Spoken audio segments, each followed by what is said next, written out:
Vie Abondante TV est spécialisée dans la production de vidéos gospel et la prédication de l'évangile de Jésus-Christ de Nazareth.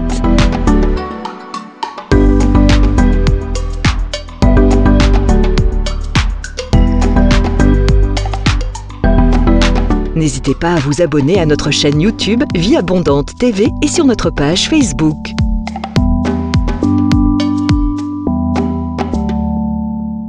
Retrouvez-nous en quelques clics sur notre site www.vieabondante.tv.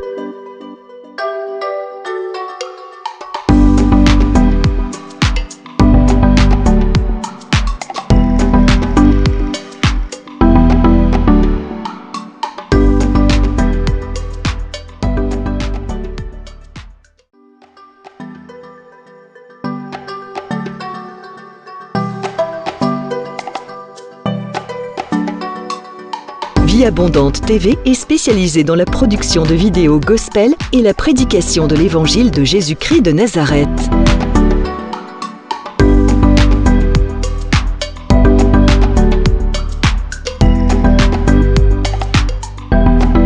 N'hésitez pas à vous abonner à notre chaîne YouTube Vie Abondante TV et sur notre page Facebook.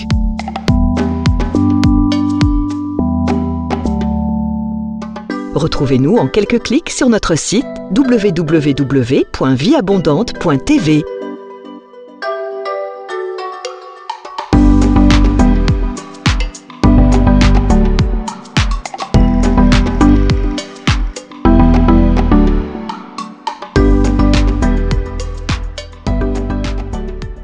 Le thème de cet après-midi, activer la puissance du Saint-Esprit.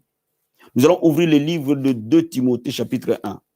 2 Timothée, chapitre 1. 2 Timothée, chapitre 1.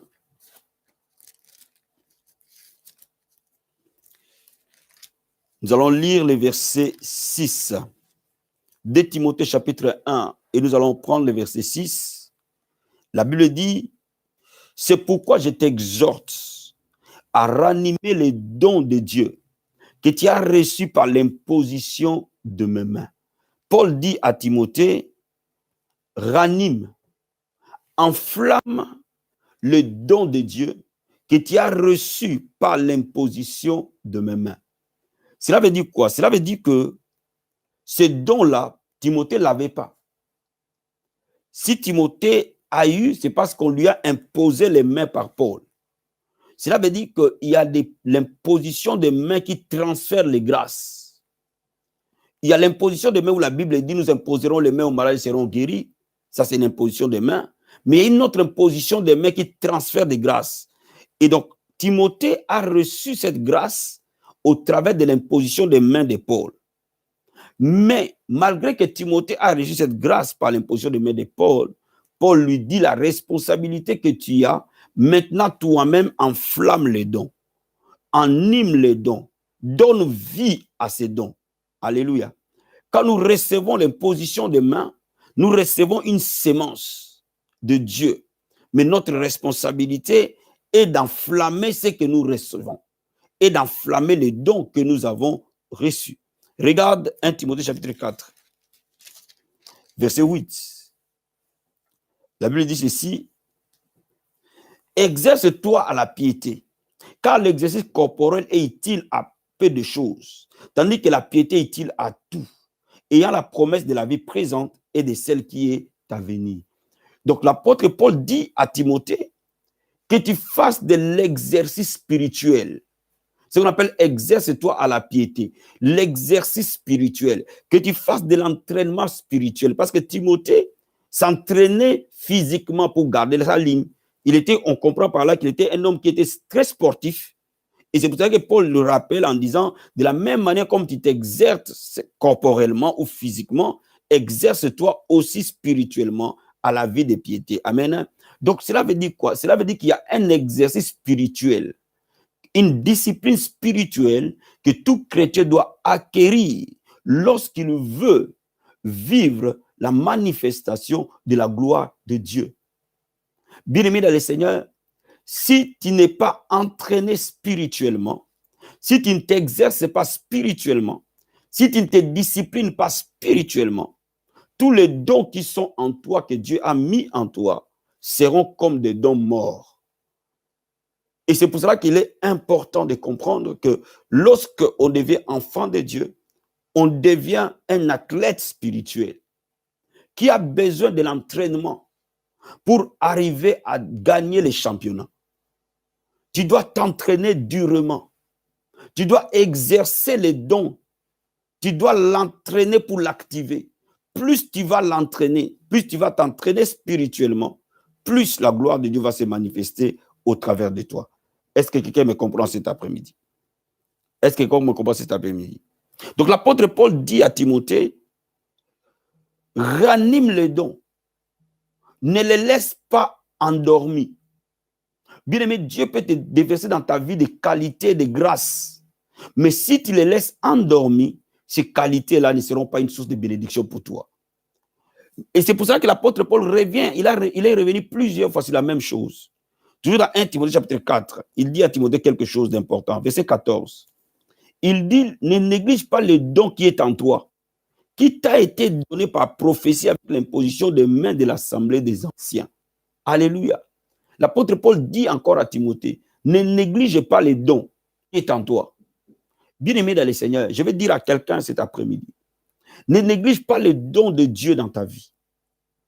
Ne néglige jamais ce que Dieu te donne. Parce que tout ce que Dieu te donne est parfait. Beaucoup d'enfants de Dieu sont passés à côté de leur destinée. Parce que simplement, ils ont négligé. Ou ils n'ont pas pris la grâce de Dieu très au sérieux. Ils ont été comme Ésaü, qui a vendu les droits d'aînesse. Bien aimé dans le Seigneur, quand Dieu te donne un don, quand Dieu te fait une grâce, c'est à toi de prendre cette grâce au sérieux.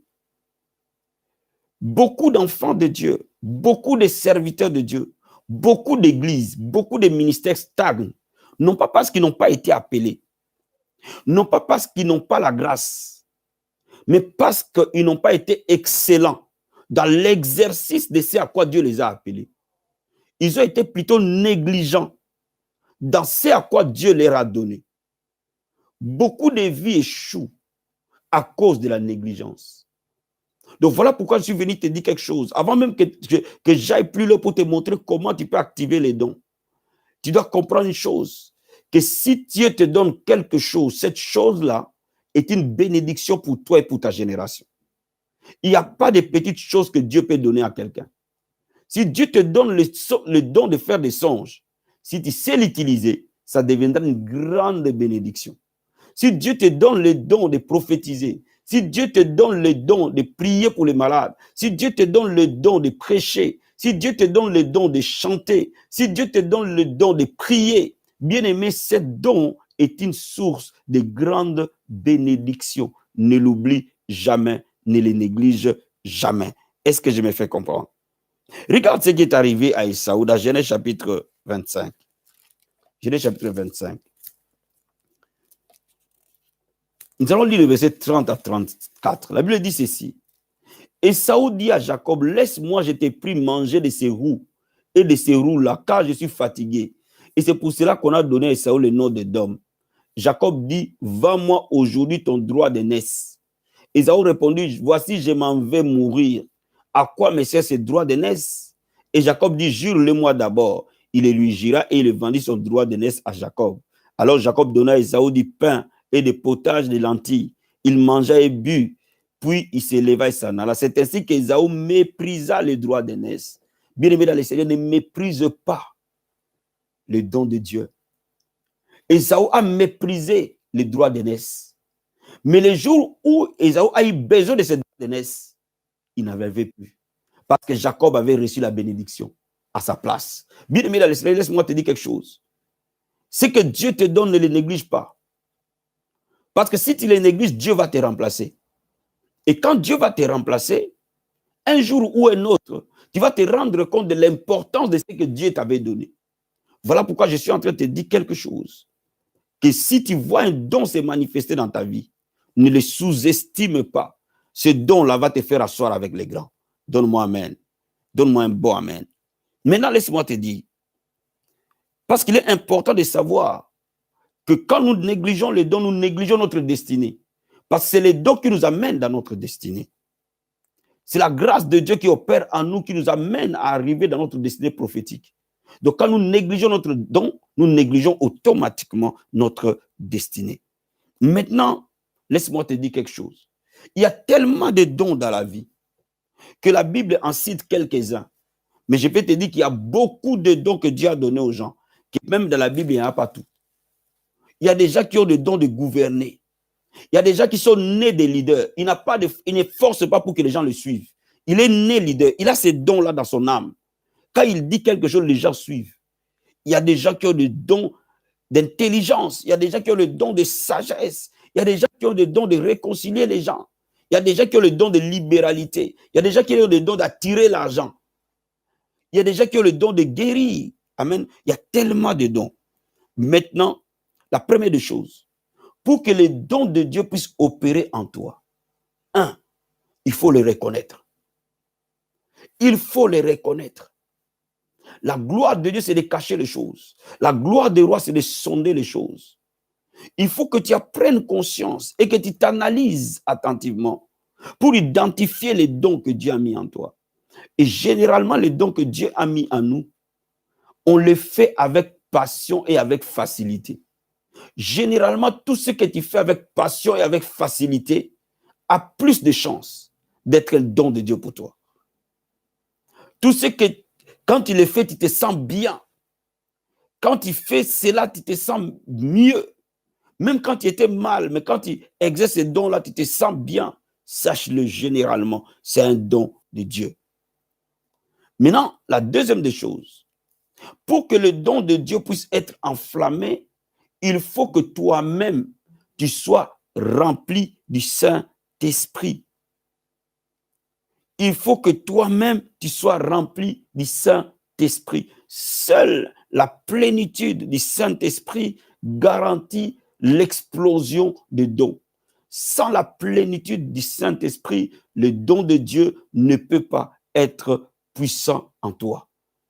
Je vais te lire un passage dans Éphésiens chapitre 4, verset 17. Éphésiens 4. Éphésiens chapitre 4, verset 17 à 20. La Bible dit ceci. Éphésiens.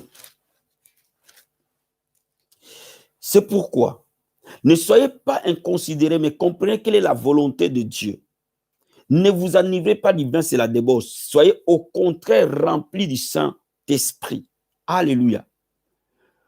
Soyez remplis du Saint-Esprit.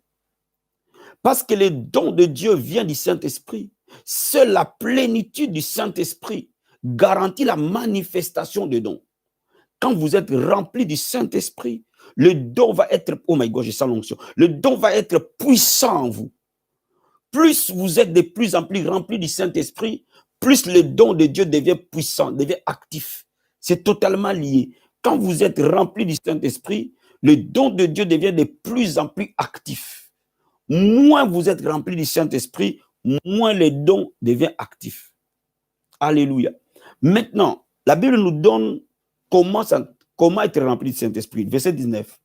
Entretenez-vous par des psaumes, par des hymnes, par des cantiques spirituels, chantant et célébrant de tout votre cœur les louanges du Seigneur. Rendez continuellement grâce pour toutes choses à Dieu le Père, au nom de notre Seigneur Jésus-Christ. Amen.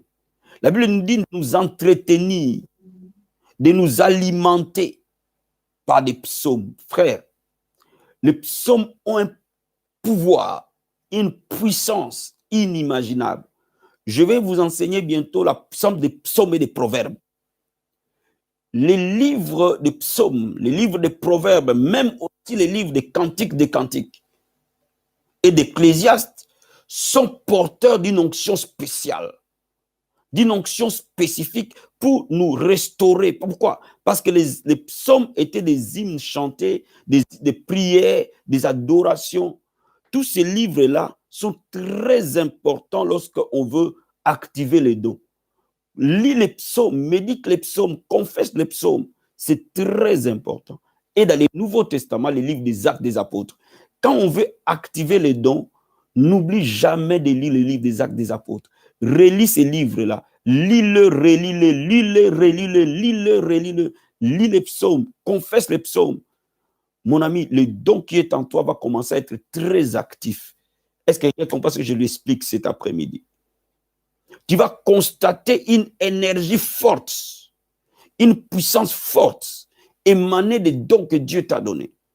Lorsque tu médites les psaumes dans l'Ancien Testament, tu médites les livres des Actes des Apôtres dans les Nouveaux Testaments, ces deux piliers sont essentiels pour consolider notre foi dans les dons spirituels. N'oublie jamais, jamais cela. Est-ce que quelqu'un me comprend? Le livre des psaumes est très, très, très puissant. Tu peux ajouter les livres des Actes des Apôtres, les livres des Proverbes, mais je m'arrête d'abord au livre des psaumes. Le psaume est hyper puissant pour activer les dons. Lis-les souvent le soir avant de dormir. Lis les psaumes. Tu peux les lire même à haute voix. C'est extrêmement puissant. De la même manière, dans la journée, lis les Actes des Apôtres souvent. Et tu verras naturellement, tu vas commencer à opérer dans un don qui était en toi, qui était endormi. Est-ce que quelqu'un comprend ce que j'explique? Mais la Bible nous dit, au-delà des psaumes, de s'entretenir avec des cantiques spirituels, des chants, la louange et l'adoration avec les actions de grâce activent les dons. Ceux qui sont forts dans les dons spirituels sont forts dans l'adoration. Tu ne peux pas être fort dans les dons spirituels si tu n'es pas fort dans l'adoration.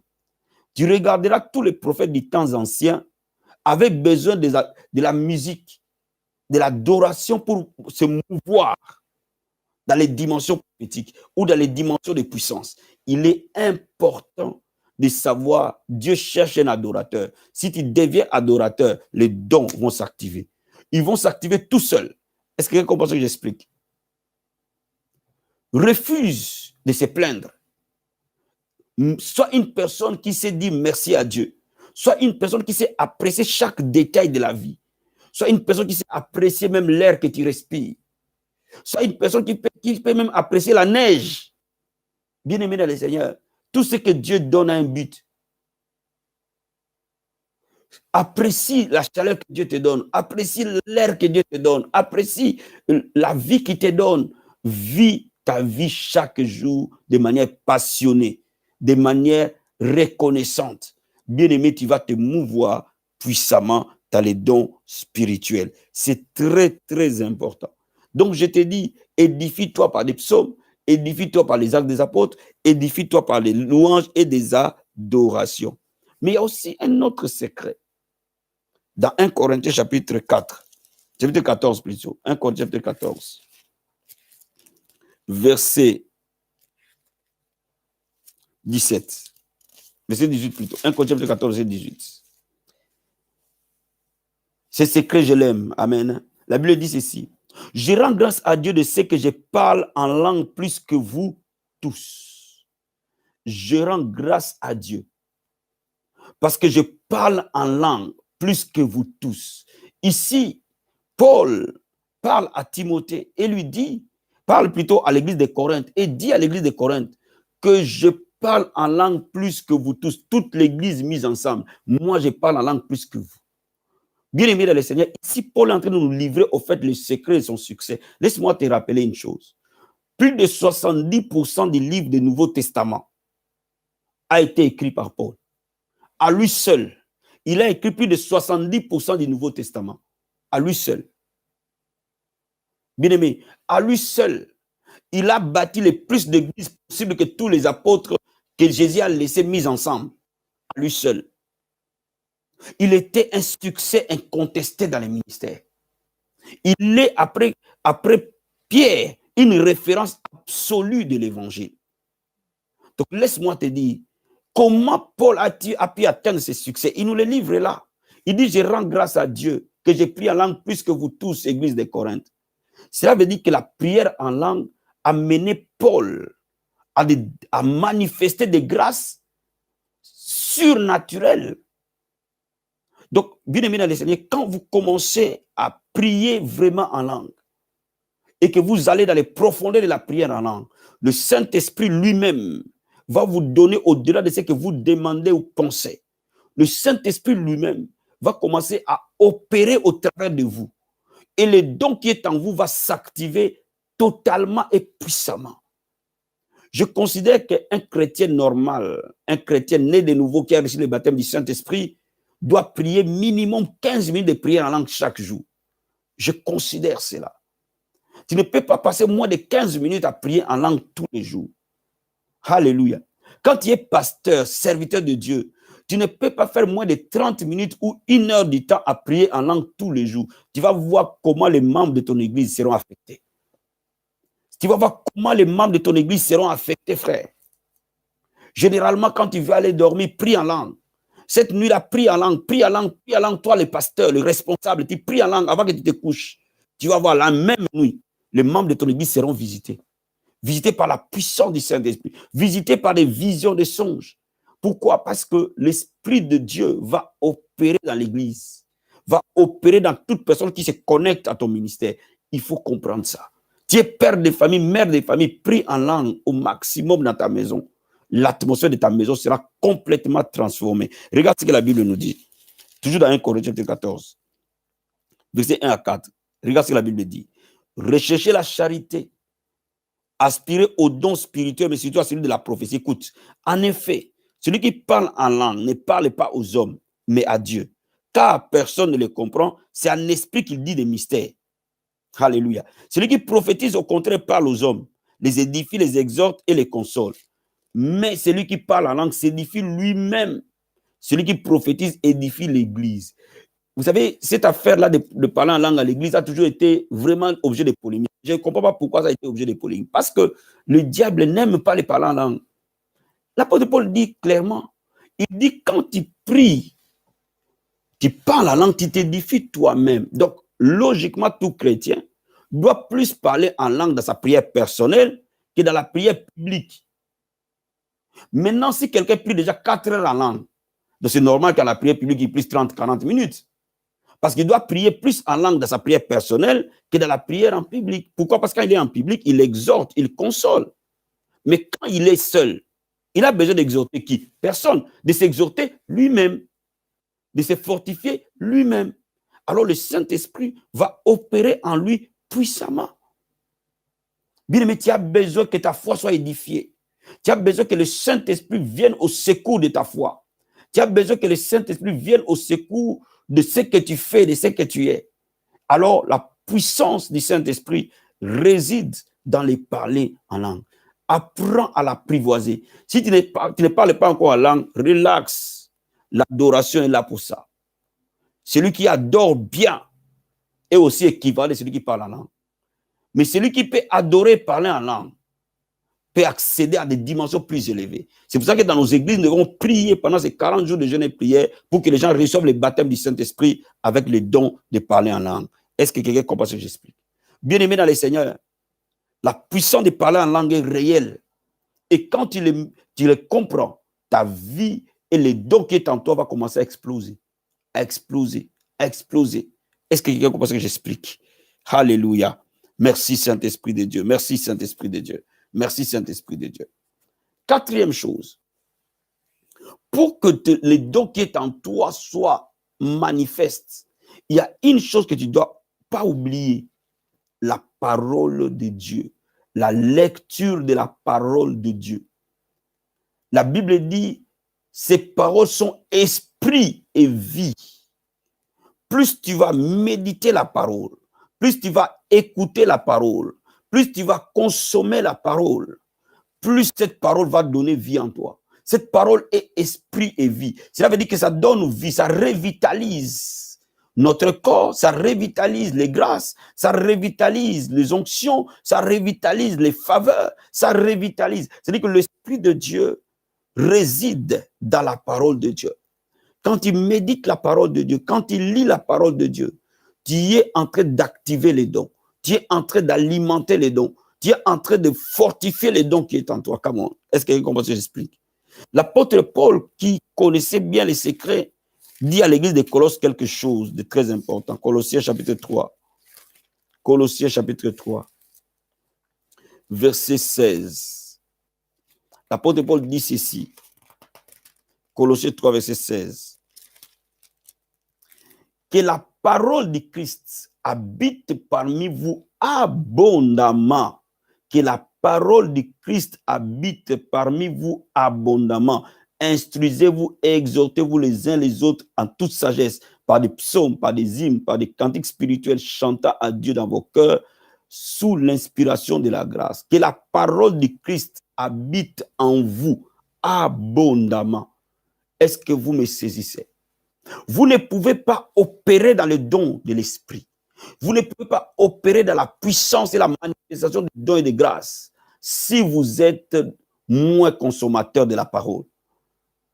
Plus la parole habite en vous, plus le flot coule. Plus le flot coule. Donc laisse-moi te dire, quand la parole de Dieu est en vous abondamment, le flot de l'esprit coule avec puissance, avec gloire. Donc laisse-moi te dire que quand vous voulez œuvrer dans les dons spirituels, lisez la parole, écoutez la parole. Bien aimé, écoutez abondamment la parole de Dieu. Écoutez la bonne parole de Dieu. Amen. La parole révélée de Dieu. Écoutez la parole abondamment. Consommez la parole de Dieu. Lisez la parole de Dieu.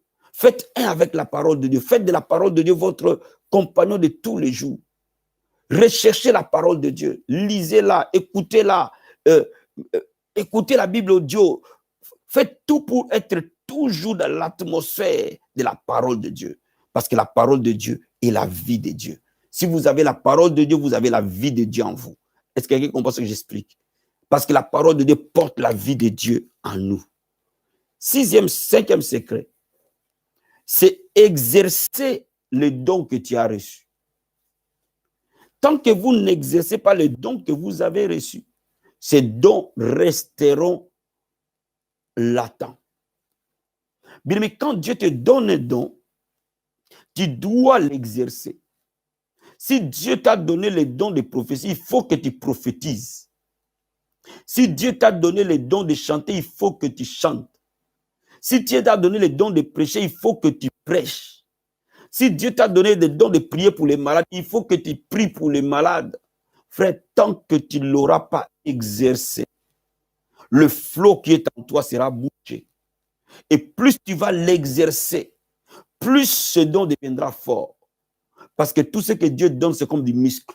Plus tu l'entraînes, plus il devient fort. Plus tu l'entraînes, plus il devient fort. Plus tu l'entraînes, plus tu l'apprivoises. Plus tu l'entraînes, plus tu le connais. Plus tu l'entraînes, plus tu as moins peur de ces dons. Alléluia. C'est comme quand tu vas commencer à te mouvoir dans la prophétie. Je vais te dire, si tu veux être un homme de Dieu ou une femme de Dieu que Dieu va utiliser dans la puissance et dans la révélation, il ne faut pas avoir peur de se tromper. Ça, c'est le piège du diable. Il ne faut jamais avoir peur de se tromper. C'est parfois en se trompant que tu apprends le don. Est-ce que quelqu'un comprend ce que j'explique? C'est que Dieu t'a montré, il faut que tu arrives à le vocaliser. Ainsi, tu es en train de tester le don que Dieu t'a donné. Vous savez, il fallait d'abord que Joseph interprète le don, le songe en prison pour qu'il aille interpréter devant le roi. Donc, il s'est entraîné en prison en interprétant les songes. Et lorsque le moment pour lequel le songe que Dieu lui avait donné était disponible, il a interprété avec précision. Donc, laisse-moi te dire, ce n'est pas en un jour que tu peux donner des prophéties avec précision. Ce n'est pas en un jour que tu peux capter quelque chose de spirituel avec précision. Tu t'entraînes dessus. Tu t'entraînes. Tu t'entraînes. Tu t'entraînes. Tu t'entraînes d'abord aux membres de ta famille, aux gens qui te sont proches. Amen. Et c'est comme ça que je me suis toujours entraîné dans les différents dons. Quand je découvre un don de Dieu qui est en train d'opérer en moi, je commence d'abord par m'entraîner là où il n'y a pas de danger. Je commence à donner mes révélations aux membres de ma famille et je commence à les tester petit à petit avant de commencer à les tester à l'église. Et lorsque je sens que je maîtrise ces dons-là, je commence à faire un avec. C'est à ce moment-là que je peux prendre des risques avec ça. Donc, bien aimé, il faut que tu t'entraînes et que tu exerces le don. Est-ce que je me fais comprendre? Même de la même manière, quand tu écoutes la voix de Dieu, parfois Dieu va commencer à te parler sur des choses simples. Vous savez, il y a des moments, Dieu me parlait sur les clés de la voiture. Dieu me parlait, j'écoutais la voix de Dieu sur des choses vraiment simples et basiques. Et Après, j'ai commencé à distinguer la voix de Dieu de ma voix. J'ai commencé à distinguer la pensée de Dieu de mes pensées. Petit à petit, petit à petit, petit à petit. Donc aujourd'hui, quand Dieu me parle, je le capte facilement parce que je me suis entraîné. Bien-aimé, entraîne-toi. Dieu parle. Dieu parle. Tu n'as rien à perdre à dire, je pense que Dieu m'a dit ça. Si tu le dis à des gens qui ont confiance, même si tu te trompes, ce n'est pas grave. Mais au moins, tu auras appris. De la même manière, Dieu ne va pas t'envoyer à prier pour les gens qui sont sur des fauteuils roulants si tu n'as pas encore commencé à prier pour les gens qui ont des maux de tête. Donc, commence à exercer ça par des petits trucs. Bon, en tout cas, si quelqu'un a des maux de tête, bon, avant de prendre le je vais prier pour toi. Tu pries d'abord pour lui. Maintenant, si ça ne marche pas, il peut prendre un de l'iprane. Mais petit à petit, ta foi va s'élever, va s'entraîner. Est-ce que quelqu'un comprend ce que j'explique? Entraîne ta foi. Exerce ta foi. Bien, mais si tu n'as pas devant personne pour prêcher, tu peux prêcher devant ton miroir. Si tu n'as pas de public, prêche-toi toi-même. Tu peux te prêcher toi-même. Tu peux être devant ton miroir et tu prêches. Est-ce que quelqu'un comprend ce que j'explique? Donc, c'est en s'entraînant qu'on arrive à l'excellence des dons que Dieu nous a donnés. Mais je vais te mettre en garde d'une chose. Quand Dieu va commencer à t'utiliser dans les dons spirituels, il faut faire gaffe de ne pas attrister le Saint-Esprit. Et je te mets vraiment en garde. La Bible dit, n'attristez pas le Saint-Esprit. Je vais vraiment te mettre en garde parce que c'est très important de comprendre ça. Quand Dieu nous utilise, les hommes nous honorent. Les gens nous honorent. Quand Dieu va commencer à t'utiliser, frère, tu constateras cela, que les gens vont commencer à t'honorer.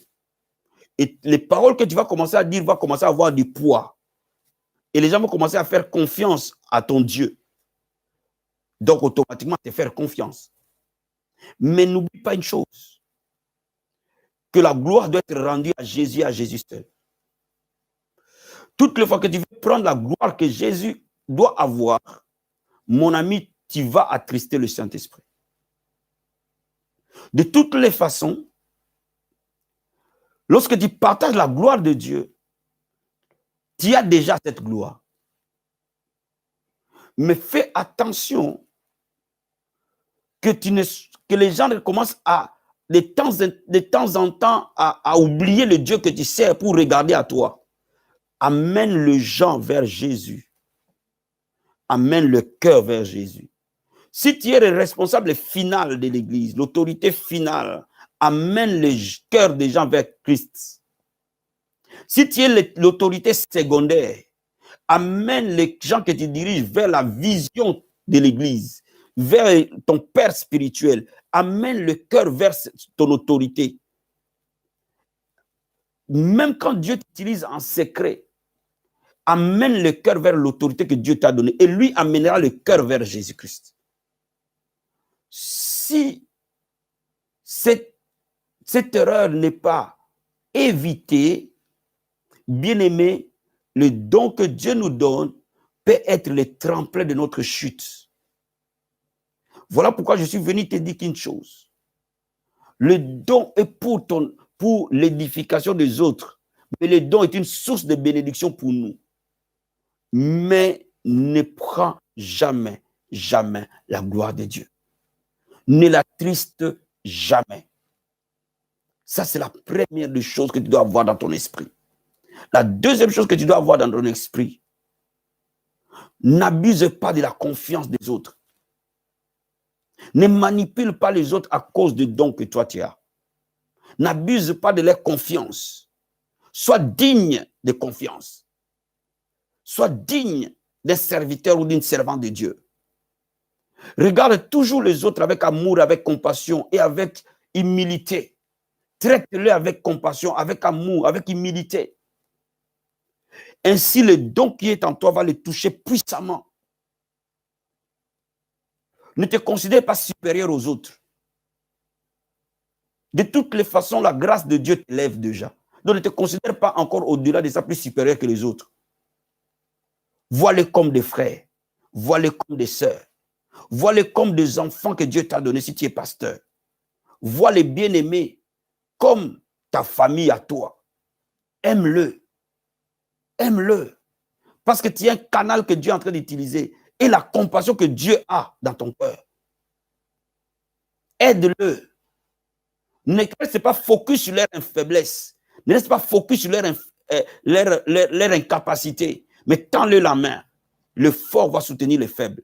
Utilise les dons et les grâces qui est en toi pour les impacter, les révolutionner, les booster.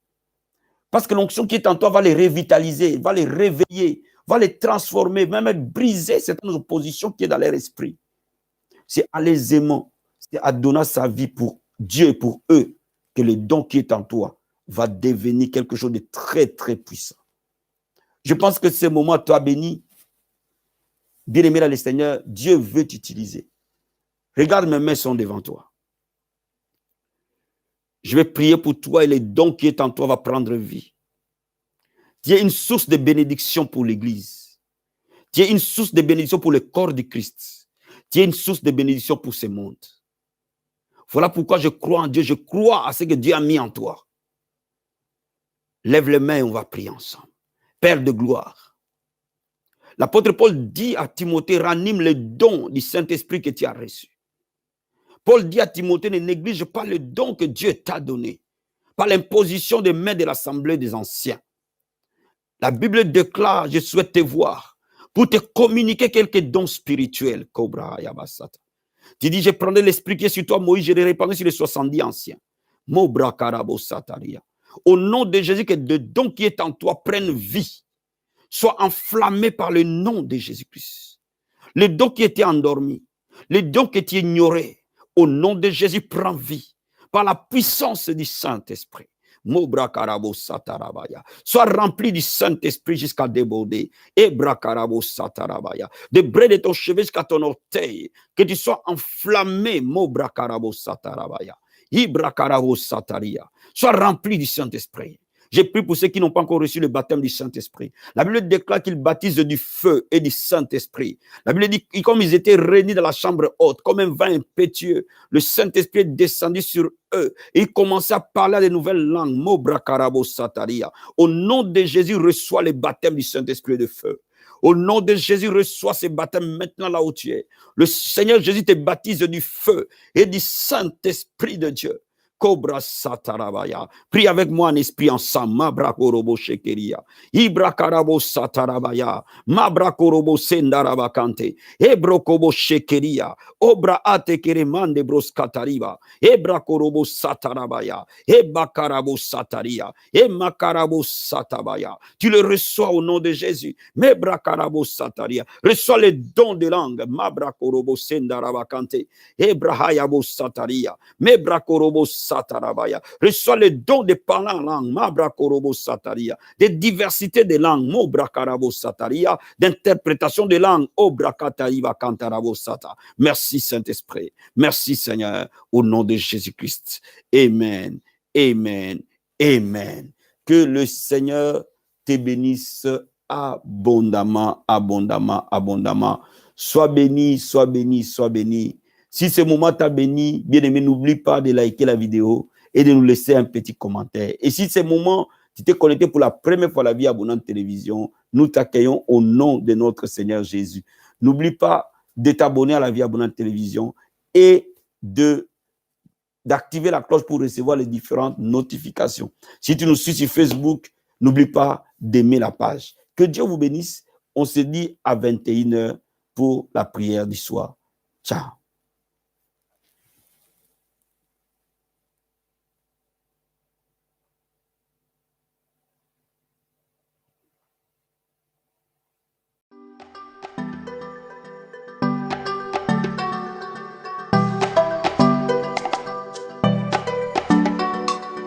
Vie Abondante TV est spécialisée dans la production de vidéos gospel et la prédication de l'évangile de Jésus-Christ de Nazareth.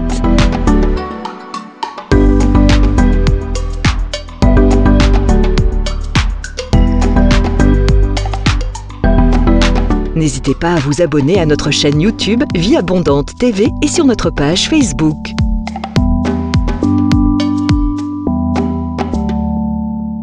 Retrouvez-nous en quelques clics sur notre site www.vieabondante.tv.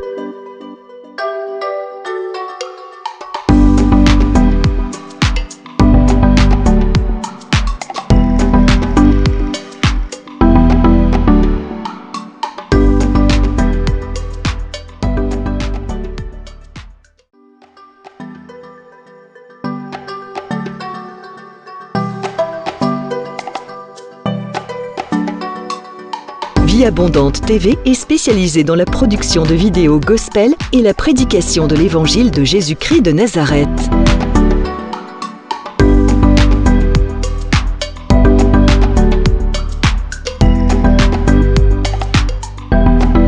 N'hésitez pas à vous abonner à notre chaîne YouTube Vie Abondante TV et sur notre page Facebook.